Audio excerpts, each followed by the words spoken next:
Esto es la lectura pública de la Biblia. 20 minutos que te ayudarán a recordar quién es Dios, quién eres tú y quiénes estamos llamados a ser. Un tiempo en el que nos encontramos para escuchar a Dios hablar. Entre tanto que llego, dedícate a la lectura pública de las Escrituras y a enseñar y animar a los hermanos. A continuación, escucharemos fragmentos de la Biblia en la Nueva Traducción Viviente. El libro de Salmos, Salmo 9, versículos 1 al 6. Te alabaré, Señor, con todo mi corazón. Contaré de las cosas maravillosas que has hecho. Gracias a ti estaré lleno de alegría. Cantaré alabanzas a tu nombre, oh Altísimo. Mis enemigos retrocedieron, tambalearon y murieron cuando apareciste, pues has juzgado a mi favor. Desde tu trono juzgaste con imparcialidad. Reprendiste a las naciones y destruiste a los malvados. Borraste sus nombres para siempre. El enemigo está acabado, quedó en ruinas eternas. Las ciudades que arrancaste de raíz ya pasaron al olvido. El libro de Génesis, capítulo 25. Abraham volvió a casarse con una mujer llamada Cetura. Ella dio a luz a Simram, Joksán, Medán, Madián, Isbac y Súa. Joksán fue el padre de Seba y Dedán. Los descendientes de Dedán fueron los asureos, los letuseos y los leumeos. Los hijos de Madián fueron Efa, Efer, Anoc, Ábida y Elda. Todos ellos fueron descendientes de Abraham por medio de Cetura.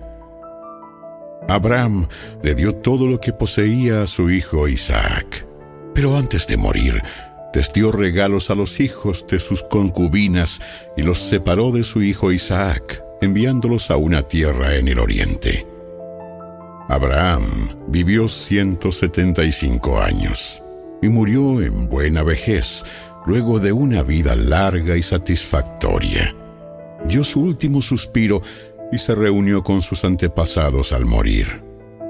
Sus hijos Isaac e Ismael lo enterraron en la cueva de Macpela, cerca de Mamre, en el campo de Efrón, hijo de Zoar, el hitita. Ese era el campo que Abraham había comprado a los hititas y donde había enterrado a su esposa Sara. Después de la muerte de Abraham, Dios bendijo a su hijo Isaac, quien se estableció cerca de Beer-Lahai-Roi, en el Negev. Este es el relato de la familia de Ismael, el hijo de Abraham, por medio de Agar, la sierva egipcia de Sara. La siguiente lista corresponde a los descendientes de Ismael por nombres y clanes. El hijo mayor fue Nebaiot, seguido por Sedar, Adbeel, Mibsam, Misma, Duma, Masa, Hadad, Tema, Jetur, Nafis y Sedema. Estos 12 hijos de Ismael fueron los fundadores de 12 tribus. Cada una llevaba el nombre de su fundador, registradas según los lugares donde se establecieron y acamparon. Ismael vivió 137 años. Después dio su último respiro y se reunió con sus antepasados al morir. Los descendientes de Ismael ocuparon la región que va desde Avila hasta Shur, que está al oriente de Egipto, en dirección a Asiria. Allí vivieron en franca oposición con todos sus parientes. Este es el relato de la familia de Isaac, hijo de Abraham. Cuando Isaac tenía 40 años, se casó con Rebeca, hija de Betuel el arameo, de Padán Aram y hermana de Labán el arameo. Isaac rogó al Señor a favor de su esposa porque ella no podía tener hijos. El Señor contestó la oración de Isaac y Rebeca quedó embarazada de mellizos. Pero los dos niños luchaban entre sí dentro de su vientre. Así que ella fue a consultar al Señor por este asunto. ¿Por qué me pasa esto? Y el Señor le dijo: Los hijos que llevas en tu vientre llegarán a ser 2 naciones, y desde el principio las 2 naciones serán rivales. Una nación será más fuerte que la otra, y tu hijo mayor servirá a tu hijo menor. Cuando le llegó el momento de dar a luz, Rebeca comprobó que de verdad tenía mellizos. El primero en nacer era muy rojizo y estaba cubierto de mucho vello, como con un abrigo de piel. Por eso lo llamaron Esaú. Después nació el otro mellizo, agarrando con la mano el talón de Esaú. Por eso lo llamaron Jacob.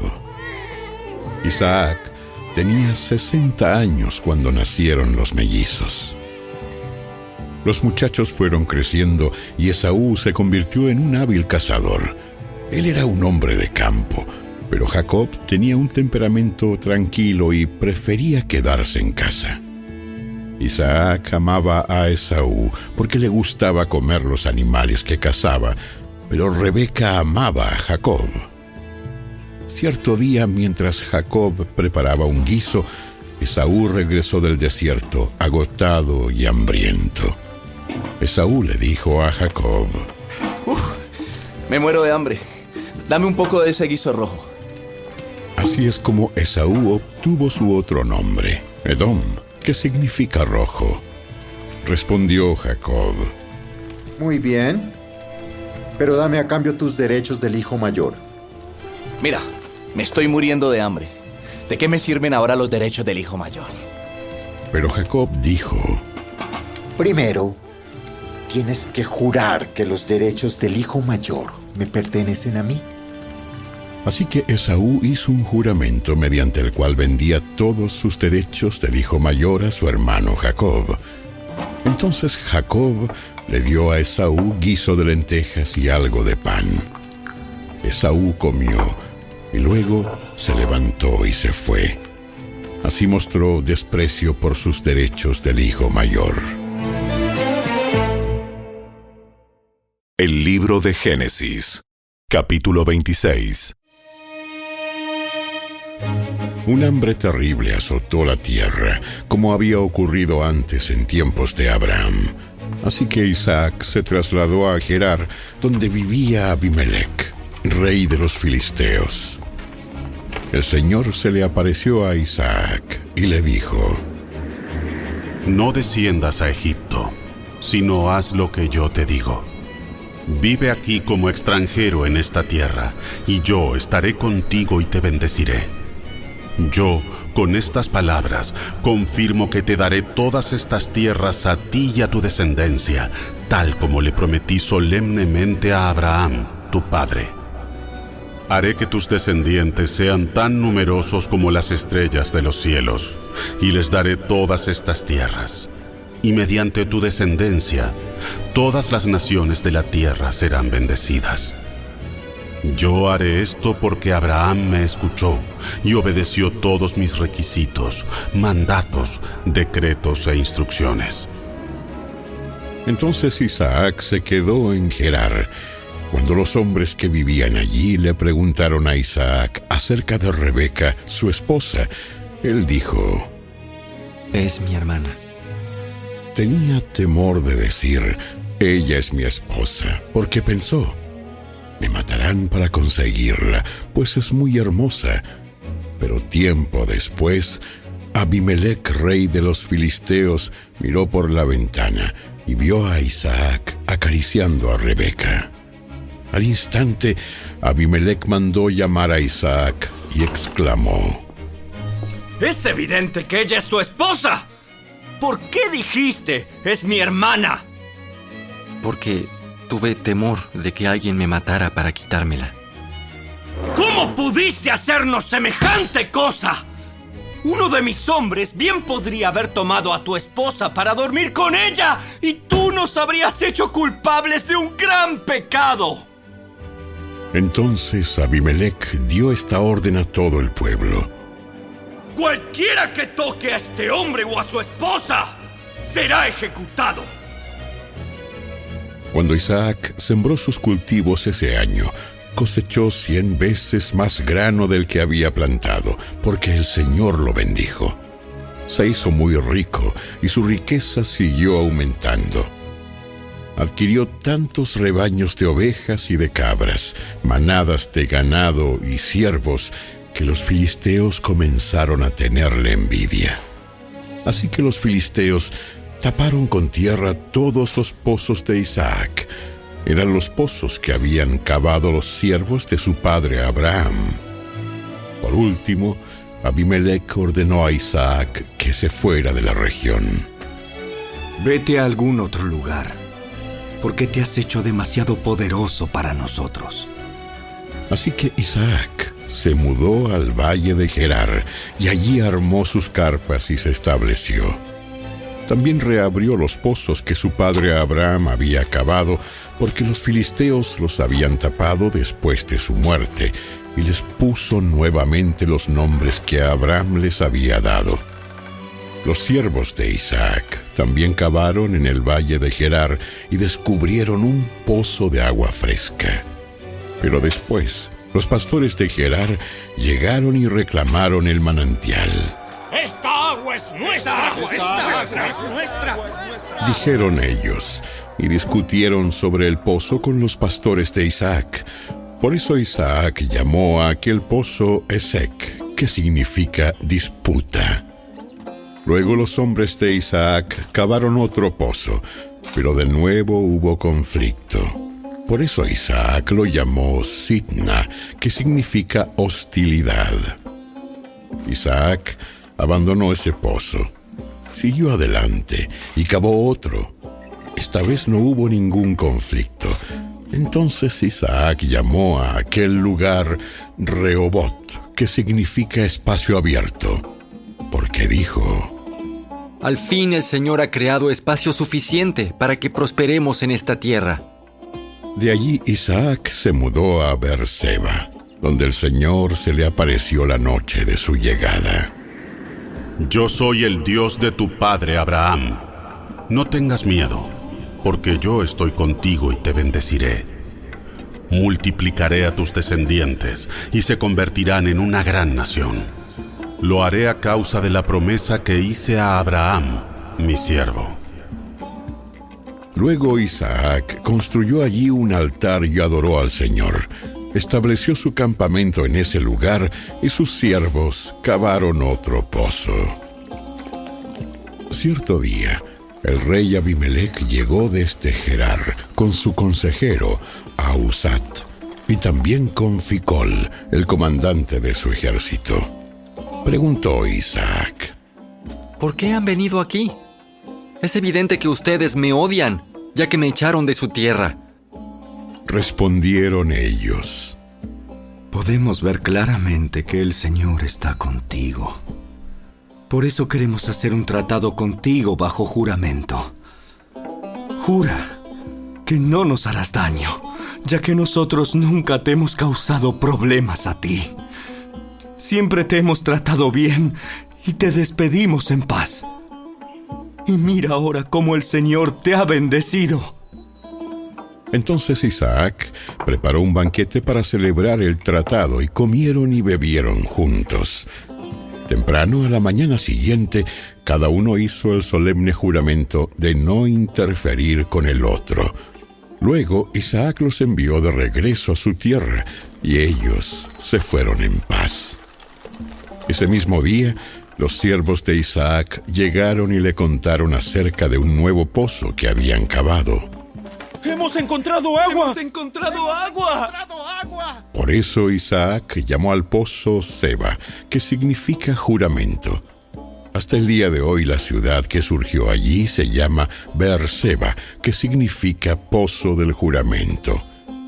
Cuando Esaú tenía 40 años, se casó con 2 mujeres hititas, Judit, hija de Beeri, y Basemat, hija de Elón.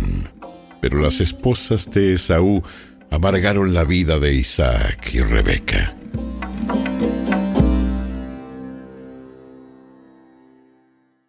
El Evangelio según Mateo, Capítulo 1, versículos 24 al 58.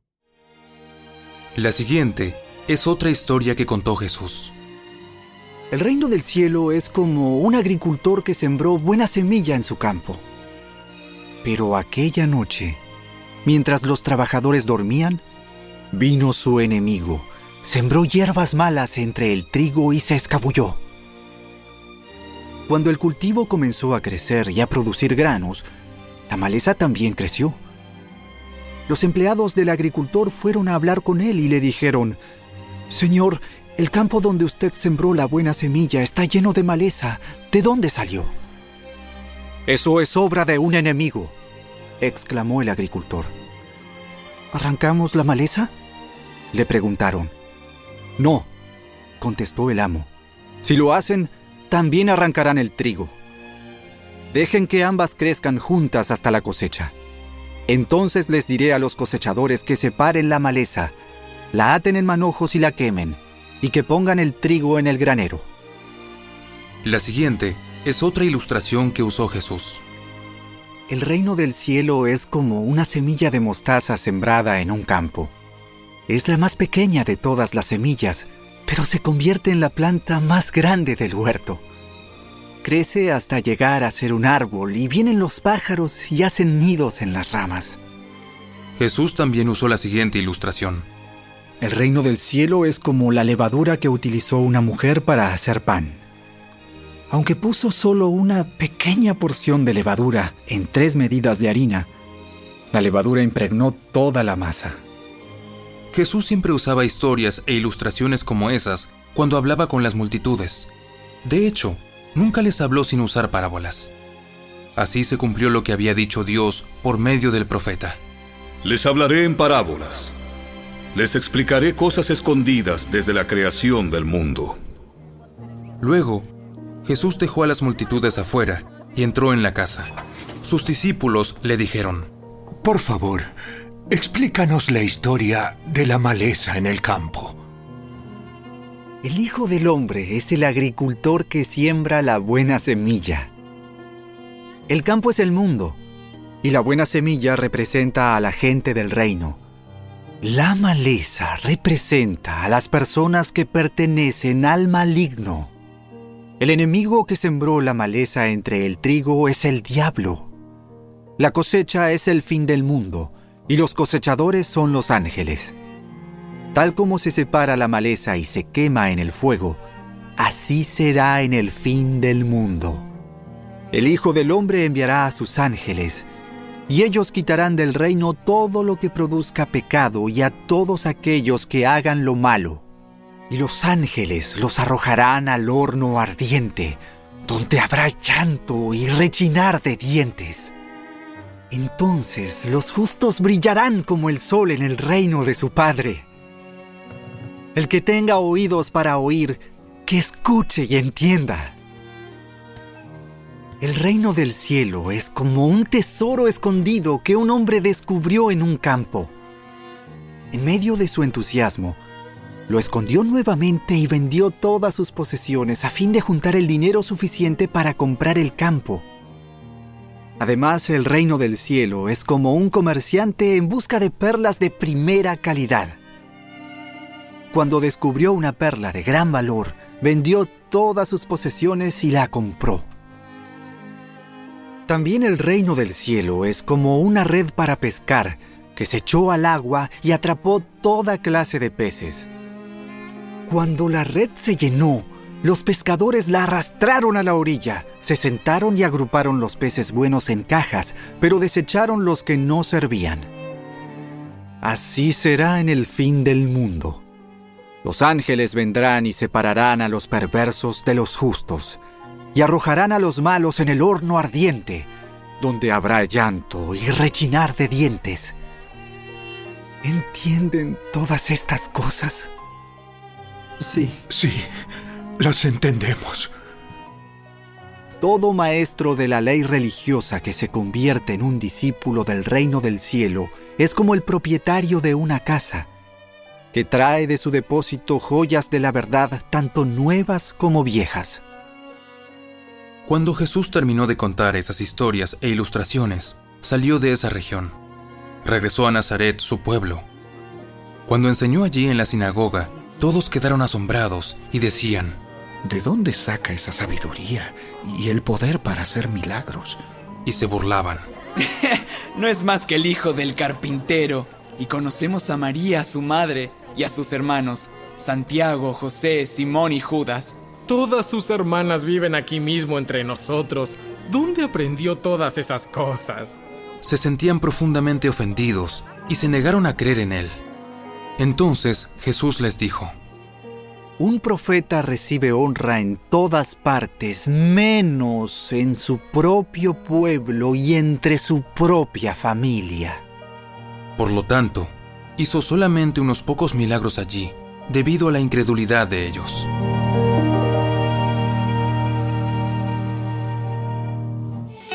Hasta aquí fue la lectura de hoy. Esperamos que la palabra de Dios haya cobrado vida en tu corazón. ¿Sabías que leer toda la Biblia toma 100 horas? Dedícale 20 minutos diarios y en solo un año habrás terminado de leerla. Obtén esta herramienta completamente gratis. Ve a la tienda de tu dispositivo móvil, descarga Lectura Pública de la Biblia y comienza a disfrutar la palabra de Dios con tu familia y amigos. Síguenos en nuestras redes sociales y visita nuestro sitio web, lecturapublicadelabiblia.org. ¡Hasta la próxima!